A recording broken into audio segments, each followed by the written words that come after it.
പ്രാവശ്യം വെച്ച തൈയാണ്. ഒരു റംബുട്ടാനും വെച്ചു, പിന്നെ ഒരു മാവ് അവിടെ കുഴഞ്ഞ് കിടക്കുന്നുണ്ടായിരുന്നു, അതും എടുത്ത് ഡ്രമ്മിൽ വെച്ചു കേട്ടോ. അതിപ്പോൾ ഉഷാറായി നിൽക്കുന്നുണ്ട്. എപ്പോഴും നാട്ടിൽ പോയാൽ ഞങ്ങൾക്ക് വേണ്ടി കാത്തിരിക്കുന്ന കുറേ പണികളുണ്ട്.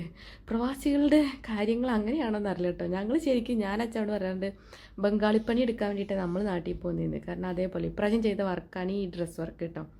പിന്നെ വീട്ടിലുള്ള കുറേ ഇലക്ട്രോണിക്സ് ഐറ്റംസ് കേടായി കിടക്കുന്നുണ്ടാവും, പിന്നെ കുറേ ക്ലീനിങ് ഉണ്ടാവും, എല്ലാം നമുക്ക് വേണ്ടി ഇങ്ങനെ കിടക്കുന്നുണ്ടാവും. എപ്പോഴും ഞങ്ങളുടെ നാട്ടിലുള്ള ദിവസങ്ങൾ അങ്ങനെയാണ് ഒട്ടുമിക്കതും പോകാറ്. പ്രാവശ്യത്തെ വർക്കായിരുന്നു മെയിനായിട്ട് ഈ ഡ്രസ്സ് വർക്ക്. ഇനി ഞങ്ങളുടെ പറമ്പിലുള്ള ഓരോ സംഭവം കാണിച്ചാൽ, ഇതാണ് മുന്നത്തെ വീഡിയോയിൽ കണ്ടിട്ടുള്ള നമ്മുടെ സപ്പോട്ട തൈ. നന്നായി കായ്ക്കുന്നുണ്ട് കേട്ടോ, വെട്ടി വെട്ടി വിടുന്നുണ്ട് അധികം പൊങ്ങാതെ.